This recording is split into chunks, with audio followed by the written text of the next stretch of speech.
Hi, welcome back.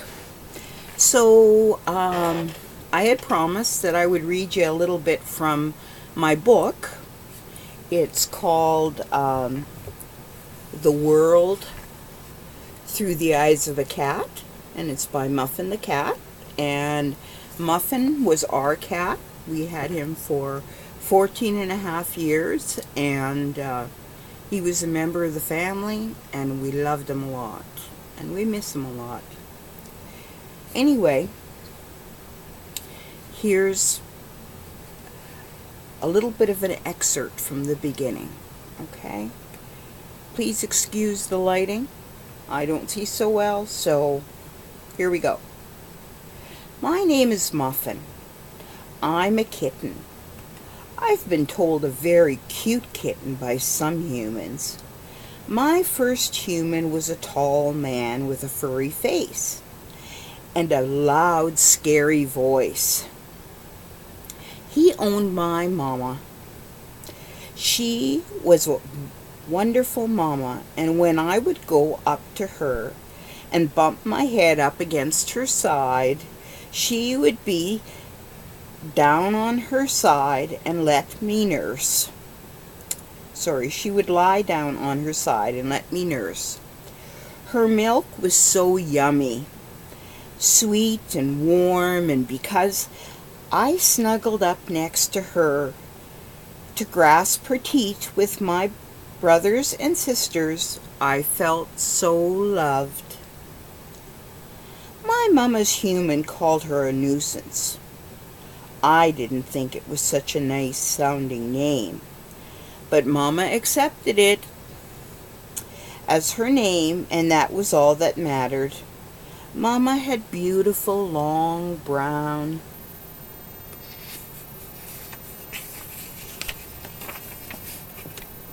fur, and it tickled my nose when I buried my face in it. I had 4 siblings. There was Frankie, who was black and white and gray with tabby stripes. Frankie loved to play chase with his own tail and often ended up stretched out flat on the ground, his head obviously still spinning, considering every time he tried to get up, his head sort of went from side to side, and he fell back down and sprawled out on his side on the ground, waiting for his dizziness to go away. Frankie was the firstborn. The second-born was Lady Gaga. Now, Lady was given her name for a reason. She had long white fur, and when she washed it, she would spike the fur on her head and on different parts of her body. But Lady had no attitude. But Lady had an attitude too. She would walk around swinging her hips and doing her imitation of a model runway walk.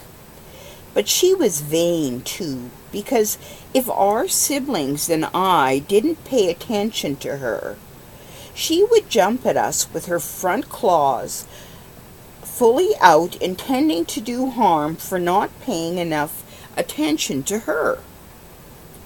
Even though she was a diva, she was my sister and I loved her most of the time. The third-born was Fraser. Fraser had black fur and a white circle below his chin, so it almost looked like he was wearing a tuxedo. Fraser got his name because he was always looking at things up close.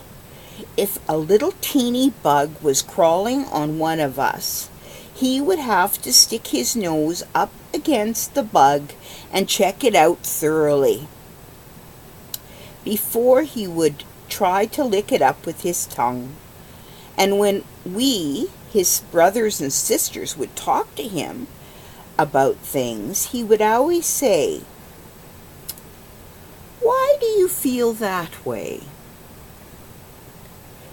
Born fourth and my best friend was my sister Becky. Becky was such a sweet kitten who cared so much about everyone else. If one of us felt sick from drinking too much milk, she would go and sit next to the sick kitty, and she would wash their ears and face to make them feel better. When our male siblings forgot to do their regular bathing, Becky would wash them from head to toe, and she would say, "There, doesn't that feel much better for you now?" Becky never complained when she got hairballs and threw up, but we all knew it was from her taking care of us. I was the last one born, and the runt, or so my siblings and Mama would always say. Mama would always say, "You are just the right size for you." Then she would lick my forehead and face, purring her lullaby song to me. Usually when Mama did that, my eyes would get droopy, I would yawn, and momentarily fall asleep.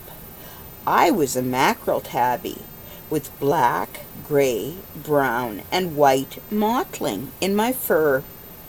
Mama said I was handsome, and she called me her warrior kitten because I would fight off grasshoppers, beetles, and